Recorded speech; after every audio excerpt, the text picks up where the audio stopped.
लूणा कहता है कि आज हम इस सूत्र में थोड़ा स्वास्थ्य और थोड़ा बीमारी के बारे में जानेंगे।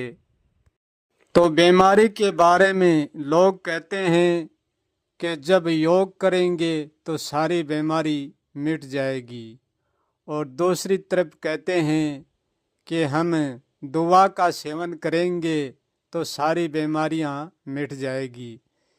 चारों तरफ से ये संदेश आते हैं, परंतु सच तो ये है कि ना तो कभी बीमारी मिटती है और ना कभी स्वास्थ्य मिटता है। यदि हमारी बीमारी जड़ से मिट जाएगी तो हमारा स्वास्थ्य ही समझो जड़ से मिट गया, क्योंकि हमारा सारा स्वास्थ्य बीमारी पर ही टिका हुआ है। यदि स्वास्थ्य मिट गया तो हमारी बीमारी भी जड़ से खत्म हो जाएगी।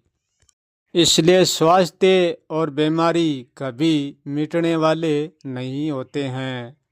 बीमारी का अर्थ है स्वास्थ्य को मार देना ही बीमारी है। जब स्वास्थ्य मर जाता है तब बीमारी होती है, और जब स्वास्थ्य जीता है तब बीमारी मर जाती है।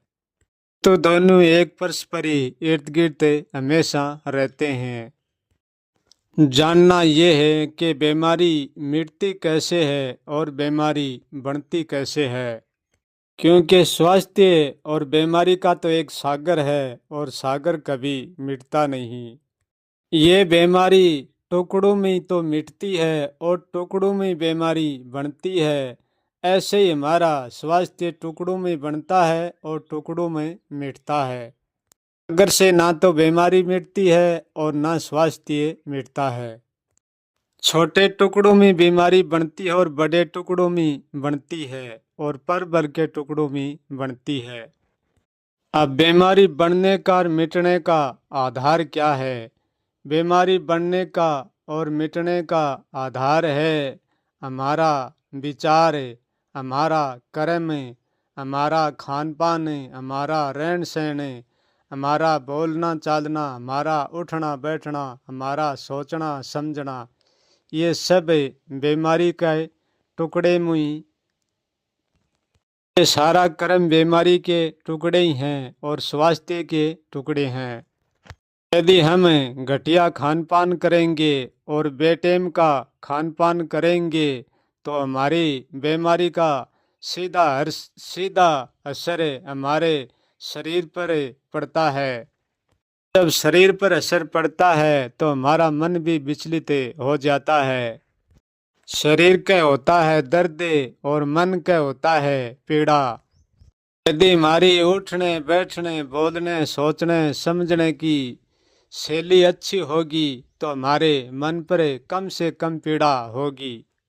यदि हमारे खान पान पर हमारा नियंत्रण होगा और हमारा हार व्यवहार शुद्ध होगा और समय पर होगा तो हमारे तन के पीड़ा कम से कम होगी।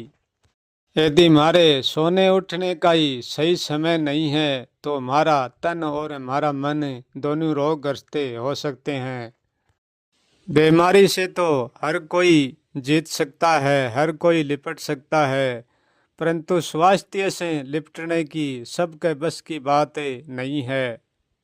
बीमारी कभी भी स्वयं चलकर नहीं आती है, हमारा स्वास्थ्य ही बीमारी को निमित्तन देता है, तभी बीमारी हमारे प्रवेश करती है।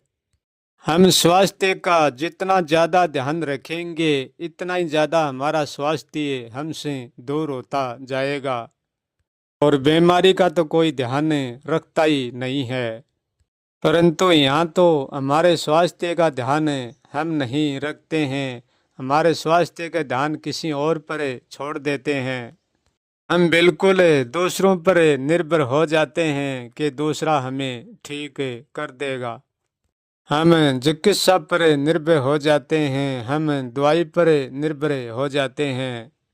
हम खुद बीमारी पर ध्यान देते ही नहीं है, केवल स्वास्थ्य पर ध्यान देते हैं। परंतु दूसरा कुछ देर के लिए हमारे तन और मन की बीमारी तो ठीक कर सकते हैं, परंतु हमारे जीवन की बीमारी ठीक नहीं कर सकते हैं।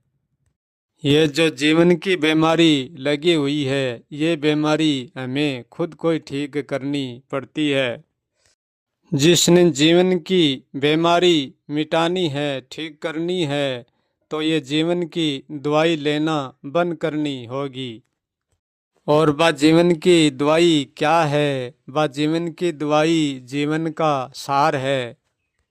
यदि जीवन का सार हमारी माँ के सिर पर लेकर घूमते रहेंगे तो हम कभी भी जीवन से नहीं छूट पाएंगे, कभी भी बीमारी से नहीं छूट पाएंगे।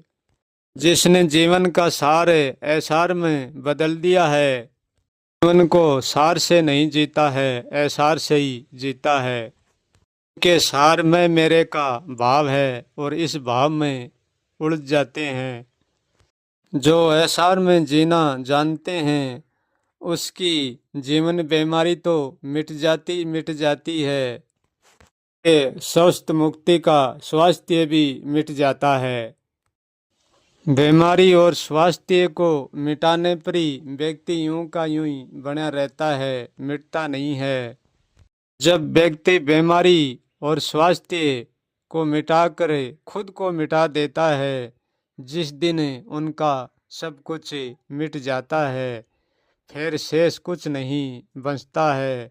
और जो शेष बचता है वो कभी कुछ होता नहीं है और ना उसको कोई जानता है। ये तन मन का सुख दुख तो टुकड़ों में बनता बिगड़ते रहते हैं। ना तो किसी के सदा बीमारी रहती है और ना किसी के सदा स्वास्थ्य रहता है। यह कर्म के आधार पर समय के साथ बिगड़ता है और समय के साथ पर बढ़ता है। ये तन मन की पीड़ा कोई बीमारी नहीं होती है, ये तो एक बार का दिखावा है। असली बीमारी तो रोजमर्रा की है, नित्य जन्म मरने की बीमारी है, नित्य होने की बीमारी है। ये बीमारी जिसने मिटा ली उसने सब कुछ मिटा लिया, वो ही स्वतंत्र है। वो फिर ना तो कोई रोगा रहता है ना कोई अरोगा रहता है। वो फिर कैसा रहता है ये बात कोई नहीं जानता। और जो जानता है वो केवल भ्रम की तुलना पालता है, जानता कुछ भी नहीं।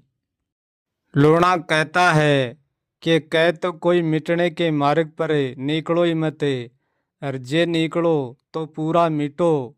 फिर बचने के लिए कुछ बचे ही नहीं, होने के लिए कुछ बचे ही नहीं, ऐसा मिट जाओ। लोना कहता है कि इस दुनिया में जड़ से बीमारी कोई बिरलाई मिटाई है, और तो कुछ देर के लिए तन मन से ही मिटाते हैं। जिसने जीवन की बीमारी मिटा दी वो दुख सुख पर कभी निर्भर नहीं रहते हैं। जैसा आता है वैसा आता है और जैसा जाता है वैसा जाता है। वो ना तो सुख का शौक करता है और ना दुख से घबराता है, क्योंकि वो जानता है ये तन की पीड़ा, ये मन की पीड़ा उसका गुण है और ये रहेंगे, शरीर रहेगा जब तक ये रहेंगी। ये टुकड़ों में रहेंगे, कभी कम और कभी ज़्यादा, परंतु ये मिटेंगे नहीं। जब तक जीवन रहेगा जब तक ये साथ रहेंगे। जिस दिन जीवन समाप्त हो जाएगा, जिस दिन सब कुछ समाप्त हो जाएगा, जिसने बीमारी जीवन को जीते जी मिटाया है उसका ही सब कुछ समाप्त होगा। जिसने जीवन नहीं मिटाया है उसका सब कुछ समाप्त नहीं होगा।